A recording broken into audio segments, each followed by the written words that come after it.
To download Google Maps on iPhone 17 Pro or 17 Pro Max, first of all navigate to your App Store right here. If you are unable to find App Store, you can also go to your app library and search App Store. Go to your App Store and at the bottom you can see a small search icon. Tap on that and search Google Maps.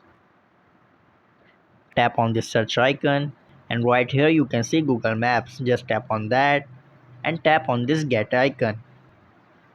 After that, tap on install and it will ask for your iCloud password. Just enter your iCloud password. After entering your password, just tap on confirm and the downloading will be begin.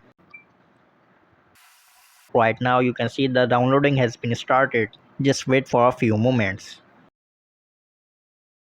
Once the installation is complete, you can find the app in your home screen right here or also in the app library like this. So that's it for this video. If this video helps, subscribe.